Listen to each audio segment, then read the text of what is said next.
Hello दोस्तों, मैं रंजना परिहार आपका अपने यूट्यूब चैनल में स्वागत करती हूँ।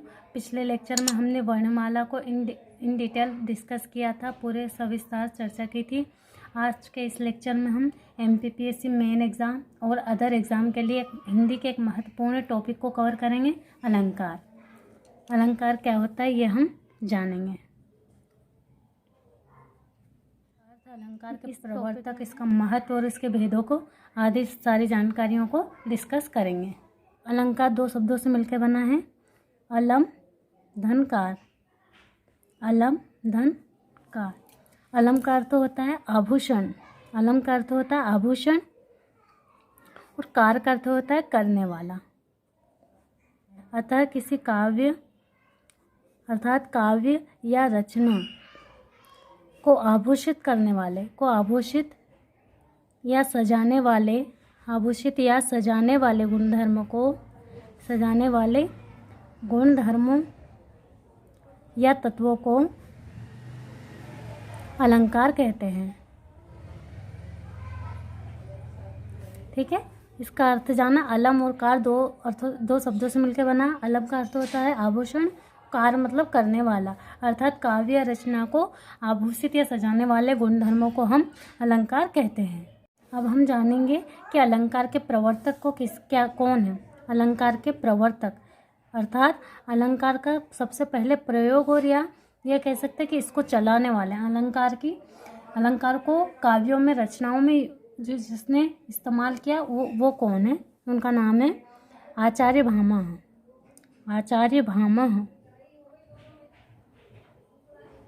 आचार्य भामह को अलंकार का प्रवर्तक कहा जाता है। आचार्य भामह का एक प्रसिद्ध ग्रंथ है काव्यालंकार।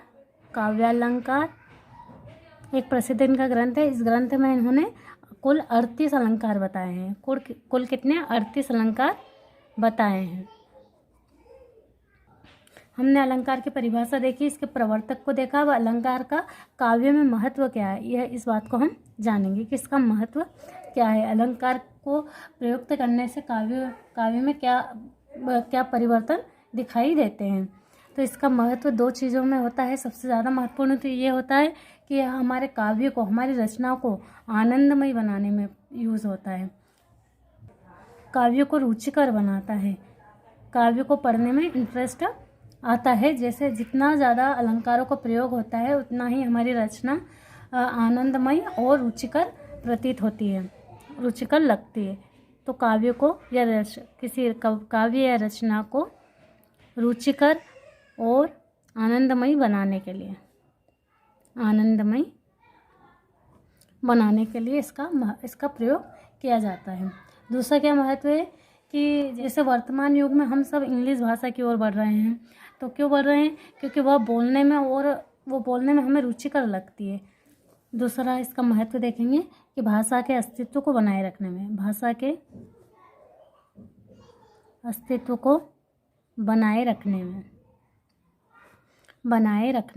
में अर्थात भाषा के अगर अस्तित्व को बनाए रखना है तो उसमें अलंकारों को प्रयोग होना आवश्यक है। इससे उसकी सुंदरता बढ़ेगी, सुंदरता बढ़ने से वो रुचिकर लगेगी, रुचिकर होने से वो उसका अस्तित्व लंबे समय तक बना रहेगा। एक महान विद्वान है आचार्य दंडे। उनके अनुसार काव्य शोभाकरान धर्मान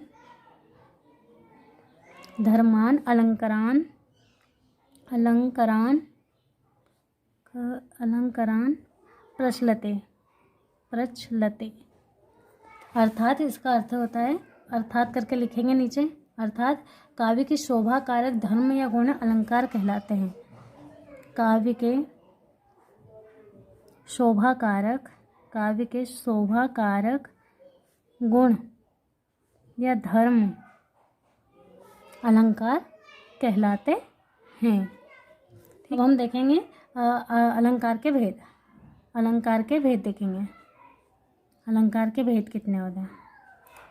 मुख्यतः अलंकार को 3 भागों में बांटा गया: शब्दालंकार, अर्थालंकार और उभयालंकार।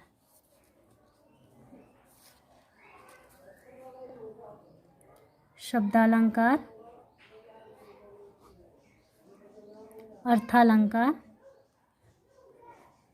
और उभयालंकार। अब इन तीनों को एक एक करके डिस्कस करेंगे। सबसे पहले देखते हैं शब्दालंकार।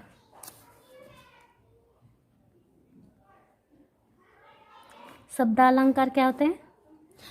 जब किसी काव्य की पंक्ति को या काव्य को शब्दों के आधार पर सजाया जाता है तो उसे वहाँ पर क्या होता है? शब्दालंकार होता है। जब काव्य को शब्दों के द्वारा सजाया जाता है, शब्दों के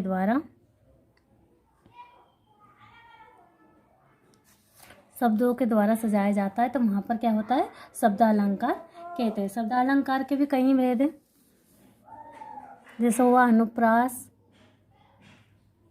यमक, श्लेष, वक्रोक्ति,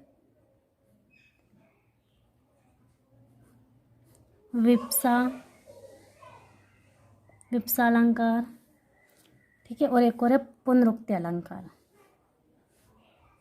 पुनरुक्ति अलंकार 1 2 3 4 5 6 ये मुख्यतः हैं, इनका हम डिटेल में डिस्कशन करेंगे। अनुप्रास को देखेंगे। अनुप्रास क्या है? काव्य की ऐसी पंक्तियाँ जिनमें वर्ण, शब्द या वाक्य खंड की आवृत्ति मिलती है, वहाँ पर अनुप्रास अलंकार होता है, ठीक है। इसका शाब्दिक अर्थ ही क्या होता है? आवृत्ति। इसका शाब्दिक अर्थ क्या होता है? शाब्दिक अर्थ है आवृत्ति। आवृत्ति मतलब बार बार रिपीट होना। यहाँ इसकी परिभाषा देखेंगे। काव्य की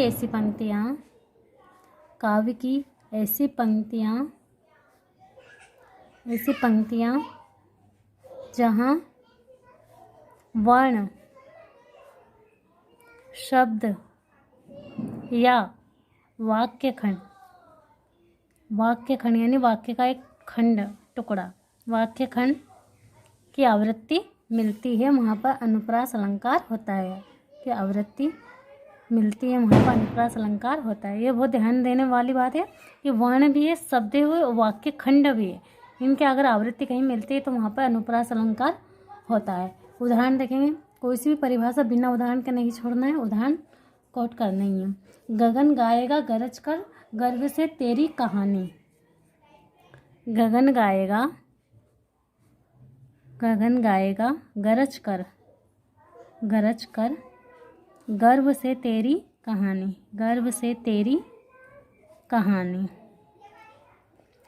और एक और लिख सकते हैं, चारू चंद्र की चंचल किरणें। चारू चंद्र की चंचल किरणें खेल रही थी जलथल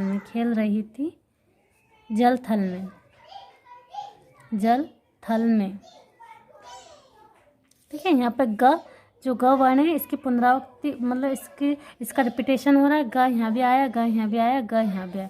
तो जो ग वर्ण है, मतलब अगर वर्ण की आवृत्ति होगी तो शब्द की नहीं होगी, वाक्य खंड की नहीं। किसी भी वर्ण की हो, शब्द की हो या वाक्य खंड की हो, यहाँ पर किसकी? वर्ण की है। किसकी? वर्ण की। ग वर्ण की आवृत्ति है, यहाँ पर च वर्ण की आवृत्ति है, तो यहाँ पर अनुप्रास अलंकार है। अनुप्रास अलंकार के मुख्यतः 5 भेद होते हैं, उनको देखेंगे। मुख्य 5 भेद हैं।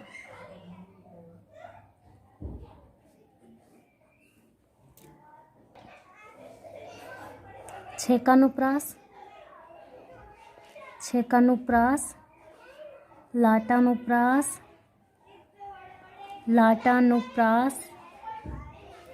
अंत्यानुप्रास,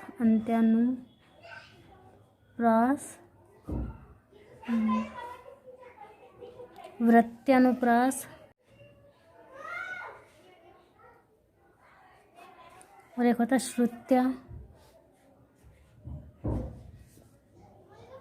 श्रुत्यानुप्रास।